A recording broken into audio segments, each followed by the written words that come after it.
Hey everybody, Captain B-Nard here with your BHDL2 Week 4 recap and Week 5 preview. So we're just going to get right into it here. Our opponent for this week was De Best Not Really slash Demos, a strong competitive battler off of Discord. And going into this match, we were both sitting at a 2-1 record, so very important game for both teams here to try and build momentum going into about the halfway point of the season here. And unfortunately, we did lose this match 5-0. It was not a particularly close or even a very good game, sorry to say. It was actually a pretty crushing and pretty disappointing loss for the Pidgeys here that is going to really hurt our chances of making playoffs going forward here in Season 2 of the BHDL. But yeah, having said that, we're just going to throw it right over to the team preview screen. So here you can see the 6 Pokemon that he brought to the game on the right-hand side, 6 Pokemon that I brought on the left side. And so as you can see, he brought the Gliscor, Florges, Sneasler, Delphox, Ditto, and Hisuian Zoroark. Um, the only real surprise here, I thought was, and I did say this at the time, I believe, was the fact that he did not bring the Paldean Tauros Aqua breed. I actually thought that had a pretty good matchup against my team, and specifically the Palafin, actually, and so I was kind of surprised that he didn't bring that. For a similar reason, I guess I was a little surprised that he actually did bring the Delphox, given that that obviously has a very poor matchup against the Palafin. But other than that, no real big surprises on his side. Looking at my team, we did decide to bring this week. We have the Wigglytuff, Poltegeist, Kilowattrel, Palafin, Orthworm, and Ogerpon Hearthflame form, of course. So, um, no real surprises on my side, I would say. Maybe a little bit of a surprise to see the Earthworm, because this is the first time we've brought it this season. However, as you guys will remember, we did have Earthworm last season as well here in the BHDL, and we did bring that quite frequently, so I don't know that I would really even call it much of a surprise to see it here. But other than that, no real surprises on my side either. Having said that, we're just going to keep rolling here and throw it over to the weekly pros and cons. So as you can see here, we do have only one pro this week, 3 cons, which we will go over right now. And so the only really pro of the week that I could think to put down here is that I feel like I did actually prep very hard and pretty well for this game. Um, I actually did spend quite a lot of time uh, prepping for this game because I knew how important this game was and how difficult it was going to be. I put a lot of time and effort into it this week. Unfortunately, it obviously didn't pay off, but I was actually pretty happy with my prep going into this game. Specifically, my Poltegeist that I brought this week, I was pretty happy because I decided to bring only 2 attacking moves, those being a ghost and a psychic move. As well, I did bring Terra Dark, that was kind of specifically to counteract the Ditto. So if I got to a point where I was set up with the Poltegeist, they brought the Ditto in to try and stop it by copying all my stat boosts, I could just Terra Dark, and then they couldn't really do much to me in return. So that was kind of the idea there. Unfortunately, it didn't really materialize. But I was pretty happy and proud of that prep. But overall, I was pretty happy, like I said, with the prep on the team. But that's kind of where it ends here, unfortunately, as we move into the weekly cons. And of course, the big con of the week here is going to be that we lost the game 5-0. This is definitely one of, if not the biggest defeat numbers wise that we've had in a draft league, certainly in the BHDL, probably ever. Um, so obviously very disappointing. And obviously every loss, especially a seismic one like this, really hurts our chances of trying to make it into the playoffs here in the BHDL2. So obviously, definitely not great for us. But other cons of the week here include, as I have kind of alluded to a couple of times already here, I thought that this was actually a very difficult match on paper for my team. So if you look at my opponent's roster top to bottom versus my roster top to bottom, he just has a lot of stuff that matches up really well against my team. Specifically, the Sneasler was the big one. And that thing just kind of like rips through my team, both in theory and unfortunately in practice, as you all know who have seen the game. So, yeah, unfortunately, there wasn't a lot that I had on deck to try and stop the Sneasler. Um, and yeah, it was just difficult for me to try and prepare to counteract that thing, especially if it ended up being the Unburdened set, which it did end up being, unfortunately, and ended up kind of running wild there toward the middle to the end of the game. So, but that kind of combines with my third con of the week, I should say, which is that I feel like I played this game very poorly. So, there were a number of situations in this game where I felt like I just absolutely misplayed and made the wrong decision. Um, kind of at the moment, but also extremely in hindsight. Probably the best example of this was midway toward the game. I should say early to midway toward the game, where we had a situation where my opponent had the Florges in versus my Wigglytuff, and so I decided to go ahead and baton pass, get a slow baton pass to kind of try and get some momentum as my opponent goes for the Moon Blast, doing massive damage to the Wigglytuff, but then actually getting the special attack drop, which in turn trips my competitive to give me a sharp special attack increase. And then because I clicked the baton pass while it was still not passing any stats at that point, I'm actually in that situation legally allowed to baton pass a +1 in special attack off to another Pokemon. Now, my only special attacking Pokemon other than the Wigglytuff on this team this week are going to be the Kilowattrel um, and the Poltegeist, and so I have a big decision to make. Obviously, the decision that I did make, which was to come in with the Kilowattrel and hope to live the Stealth Rock damage, was a massive fail because unfortunately the Kilowattrel just comes in and immediately goes down to the Stealth Rock, completely wasting that bit of luck that I had on my side and that opportunity that I had. Now, the reason that I didn't want to come in with the Poltegeist is because I thought it was still pretty early in the game. My opponent's Pokemon weren't chipped very well or very much at that point, and I was very concerned at that point that popping the Poltegeist too early would lead to my defeat. Because I kind of was, in my opinion, looking back on it, I think I was thinking too far ahead in that situation. So I felt like if I came in with the Poltegeist at that point, I would take a lot of hazard damage, obviously, as my opponent was able to hazard stack early in the game thanks to other bad decisions that I made, which we'll get to in a second.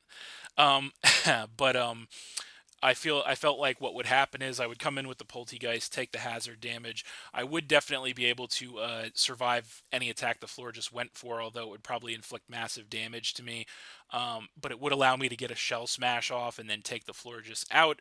But then next turn, my opponent would be able to just come in with the Ditto, copy all my stat boosts, and go for an attack to take me out. Now, I could have executed my prior plan here of going Terra Dark on the Poltegeist there, and then it would kind of be a 50-50 shot, because if they went for the Shadow Ball, it would have done resisted damage. However, depending on how chipped I was at that point from the Florges and all those stat boosts, I feel like I probably wouldn't have survived even a resisted Shadow Ball at that point. But if they go for stored power, I actually have the immunity after I Terra Dark in that hypothetical situation, and then Poltegeist takes the Ditto out and just kind of runs through the rest of the team there. So I wasn't prepared to risk that early in the game, although obviously in hindsight that would have been a much better way to go. But yeah, that was a massively missed opportunity on my side there, bringing the Kilowattrel in to just die to the Stealth Rock instead of taking a chance with the Poltegeist there. And I think regardless, obviously in hindsight, but regardless of how that play would have worked out, obviously it would have been significantly better than what actually did happen. So that was the big one, but other big mistakes I made in this game include, I think, early on in the game, when my opponent has the Gliscor in against my Ogre Pawn. I could easily stay in that situation, go for the knockoff, and try to remove the Toxic Orb before they get the poison and then the inevitable Toxic heal. But I decide to switch out to try and preserve my Ogre Pawn for later into the Orthworm, which ends up really screwing me because then they get to Hazard stack with the Gliscor, and I can't really do much in return with the Orthworm. So that kind of set the stage for Sneasler later in the game to just kind of come in and run roughshot, ensuring that I couldn't, even from full HP, take hazards plus an attack with the Orthworm. I couldn't take it with the Palafin Hero at that point either because of being so chipped. So yeah, that was a huge mistake on my side too. And I feel like what it boils down to for me here this week is that I feel like pretty much every judgment call in this match I made wrong. And that combined with the difficult match on paper just led to a pretty harsh defeat for us. So um, obviously a very disappointing week here for the Pidgeys as we drop to a 2-2 record here. Now at the halfway point here in the BHDL2. So obviously moving forward, we're going to have to really try and make some moves, make some plays to right the ship here and try to get back on track if we want to make it to the playoffs. So um, speaking of that, that is going to lead us over to some transactions we made this week. So, our big transaction here this week was we decided to go ahead and drop our Orthworm and our Farigiraf and pick up Grimmsnarl. So, trust me when I say this was not a decision that I took lightly. It was one that I thought quite hard about before making. Um, as you guys know, Orthworm has been on my team, or had been on my team the entirety of the BHDL1. It was a major player in that league, actually. Major reason why we were able to do so well in that league. Um, and we've had it all season thus far in the BHDL2 as well. But unfortunately, I've come to realize that post DLC, Orthworm is significantly less viable than it was pre DLC. There just seems to be a lot of really offensive fire and fighting types running around right now, and Orthworm just seemed to have a really bad matchup against most of the teams that I've faced, not only already in the league, but even looking forward to the last half of the league. Um, Orthworm just seems to have a really bad match against those teams. So, um, like I said, it was a difficult decision. But one that I felt was necessary to drop the Orthworm. And dropping the Farigiraf was kind of whatever because Farigiraf, though it is a Pokemon that I do quite like, actually, was kind of a late pickup here. Um, and it was something that I had just picked up to kind of fill some holes in the team as far as weaknesses and resistances go. And I actually hadn't brought it a single time to battle this season, so I needed more points freed up so that I could do what I wanted to do. And unfortunately, Farigiraf was just kind of the victim of circumstance there. But yeah, we are going to be saying goodbye to those two Pokemon and saying hello to Grimmsnarl. So Grimmsnarl is a Pokemon that I've not ever drafted before, although a Pokemon I've considered drafting quite a few times now. And it's a Pokemon that was part of a different team up until just recently, as another team had dropped it in the post week 4, pre week 5 time slot.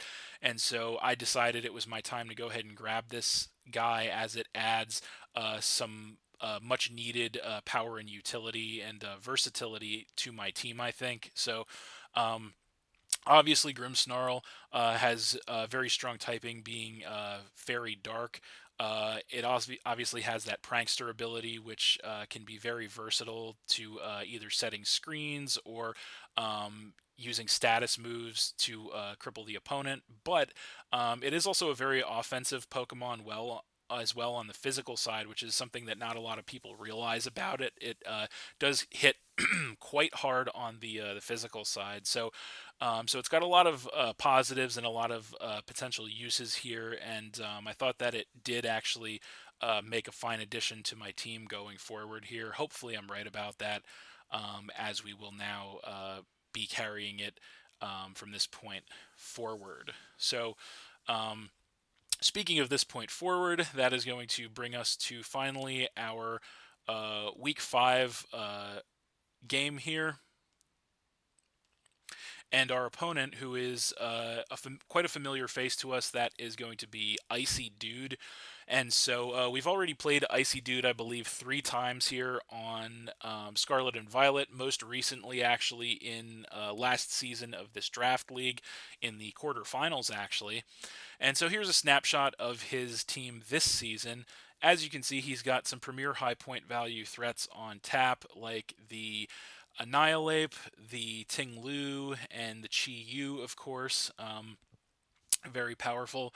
But he's also got some good bulky offensive Pokemon as well, like the Mamoswine, the Donphan, the Tinkaton, which is actually one of his Terra captains as well, so definitely have to watch out for that. He has some other defensive powerhouses too, like the Toxapex and the Umbreon. He also has an incredible speed tier in the Hisuian Electrode, which is his other Terra captain here. So overall, definitely a strong-looking team. Definitely one that is something we have to prepare carefully and heavily for. And especially after the events of last week, we really, really, really need a good showing this week for the Philadelphia Pidgeys. As I said, to try and right the ship after the very abysmal week that we've had this week. So we're going to do everything we can to try and prepare for this team, and hopefully we can make it happen against this team, because like I said, we really need to get back on track after last week if we want to try and make the playoffs this season. So but yeah, that's pretty much it for this one, guys. So thanks for watching again, everybody. Hope you all enjoyed. Please hit that like button, leave a comment, and or subscribe if you did enjoy, and stay tuned for more new videos in the future. So that's it, and we'll see you next time.